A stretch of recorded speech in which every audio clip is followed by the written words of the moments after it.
ভগবানের নামের এমন শক্তি মা, জেনে যাও, যে ব্যক্তি ওই নাম যেভাবেই করুক না কেন তাতেই তার মঙ্গল হয়। কি হয় গো মা? ভগবানের নামের এমন শক্তি, ভগবানের নামের মধ্যে ভগবান তার সমস্ত শক্তি অর্পণ করে দিয়েছেন।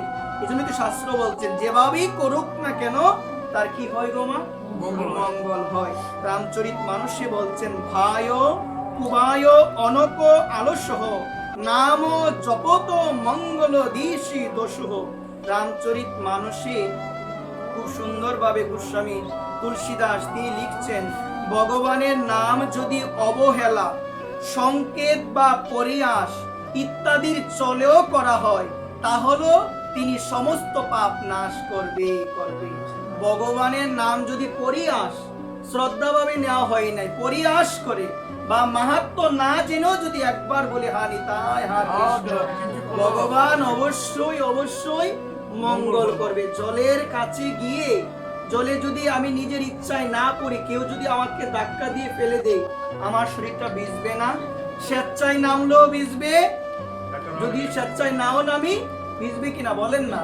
ভিজবে। ঠিক তেমন নামের মাহাত্ম্য না জেনেও যদি নাম করি, নামের ক্রিয়া হবে হবে। এই জন্য আগুনে তুমি জেনে হাত দাও না জেনে, তোমার হাত কিন্তু পুড়বে। ঠিক তেমন নামের এমন মহিমা, নামের এমন শক্তি যে নামকে যথাযথভাবে আশ্রয় করে বা যথাযথভাবে যদি আশ্রয় নাও করে, নামের ক্রিয়া অবশ্যই অবশ্যই হবে। একবার শ্রীমদ্ ভাগবতে ষষ্ঠ স্কন্ধে দ্বিতীয় অধ্যায়ে 94 নম্বর শ্লোকে খুব সুন্দরভাবে বলছেন, সাংকেতং পরিহাস্যং বাস্তুবং হেলনমেব বা বৈকুণ্ঠ নাম গ্রহেণ শেষজ্ঞরং বিদু। বলছেন ভগবান তার নিজের নাম সম্বন্ধে তিনি ভাগবতী বলছেন, যে জীব শ্রদ্ধা বা অবহেলা তো আমার নাম উচ্চারণ করে তার নাম সর্বদা আমার অন্তরে থাকে। কে বলছেন কথাটা? ভগবান। শ্রদ্ধা বা অশ্রদ্ধা, শ্রদ্ধা বা অশ্রদ্ধায় যে কার নাম জপ করে মা?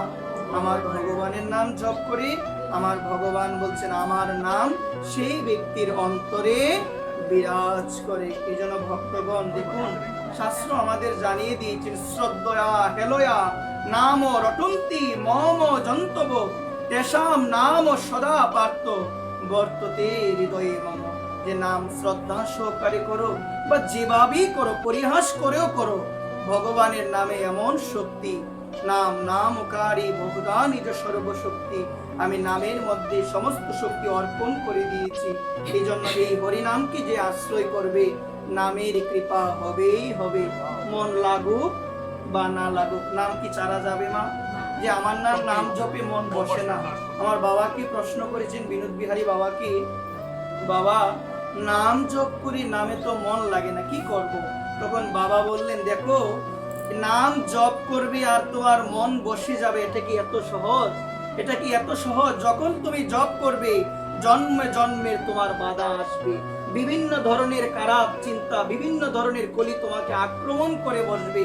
নাম এত সহজে মন লাগবে না নামের মধ্যে। এই জন্য বলছেন কি বাবা, যে মন লাগুক বা না লাগুক নাম করে যাও, দেখবে একদিন না নাম করতে করতে দেখবে তোমার ওই নামে না তোমার মনটা বসে যাবে, দেখবে তোমার আর কিছু ভালো লাগবে না। এই দশাটা কি একদিনে সম্ভব না? সম্ভব কি? ওই জন্য তুই বলছেন জপিতে জপিতে হবে প্রেমঙ্ক। ভগবানের নাম জপ করতে করতে আমার হৃদয়ে প্রেমের উদয় হবে। এই জন্য মায়েদের চরণে একটি নিবেদন, ভগবানের নাম আমরা যদি যথাযথভাবে কোনো বৈষ্ণবের চরণে আশ্রয় নিয়ে যথাযথভাবে যদি আমরা সেই নাম করতে পারি মা, এই নামই আমাদের উদ্ধার সম্ভব, অন্য কোনো পন্থা নাই মা। কলিযুগের একমাত্র ধর্মই হলো হরিনাম সংকীর্তন। এই জন্য যেজন এই হরিনাম সংকীর্তনকে আশ্রয় করে, জগতে তার মতো ভাগ্যবান আর কেউ নাই। একবার এই জন্য দেখো মা, সাদর সুমিরন যে নর করহি বব বারিদি ভূপদ ইব তরহি। রামচরিত মানুষে বলছেন নাম জপের সময় যদি ভাব কময় তাহলেও নাম জপে লাভ হয়। কি বলছে গো মা? নাম জপের সময় যদি ভাব না লাগে, ভাব যদি না হয়, তাহলে কি কাজ হবে না? অবশ্যই কাজ হবে, তবে কতদিনে হবে তা বলা যায় না। ওই জন্য বলছেন অধিকন্ত না দোষে, অধিক নাম করতে হবে, অধিক করলে কোনো দোষ নাই।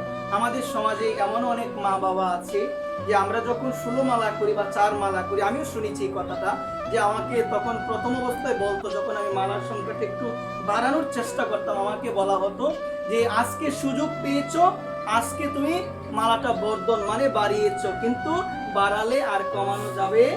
এমন কথা বলে না অনেকে, এমন কথা বলে কিন্তু আমাদের এই সংখ্যাটা কমিয়ে দেয়। আমরাও ভাবি যাই হোক আজকে না হয় করতে পারবো, আরেকদিন যদি না পারি তাহলে অপরাধ হবে, এই ভাবে কিন্তু আমাদের আর কি হয় না গো মা, আর বাড়ানো হয় না। এই যে ভাবনাটা আমাদের ঢুকিয়ে দিল, এটা বলার মাধ্যমে তাদের কিন্তু অপরাধী হলো না, জানি না তো, না জেনে বলতে নাই। কিন্তু আমাদের সমাজে শুনে যাও, আমাদের সমাজে আমরা এগুলো ভালোভাবে না জেনে এই কথাগুলো বলি। তুমি যে এই কথাগুলো বলো, তুমি কি জেনেছো ভালোভাবে? হয়তোবা আমি জানি না, না জেনেই বলে দিলাম। এই জন্য শাস্ত্র বলছেন অধিকন্ত না দোষ, একাদশীতে বেশি নাম জপ করতে হবে। তাহলে আজকে আমি জপ করবো বেশি, ধরেন আমি 64 মালা জপ করবো, তাহলে কি প্রত্যেকদিন আমাকে করতে হবে? হয়তো আমার করতে হবে, করলে তো বেশি ভালো, করলে দোষের কিছু আছে কি? করলে তো দোষ নাই, বা কাজ থাকতে পারে, কিন্তু এই দিনটা দেখা যায় আমাদের খাবারটা একটু কম হয়, কম হতে হবে। অনেকে বলে বেশি, এটা হচ্ছে আমাদের ভ্রান্ত ধারণা। বেশি হলে এটা অন্যরকম, বেশি কেন হবে মা? একাদশী মানে হলো নিজের ইন্দ্রিয়কে কন্ট্রোল করতে হবে, বেশি পাওয়া যাবে না। যদিও বিধান দিয়েছেন যারা অপারগ তারা ফল টুল পাবে, কিন্তু আমরা যদি ফলের নামে যদি বিশাল বড় আয়োজন করে বসে থাকি, এটা কি আর একাদশী হয় কি? তুমি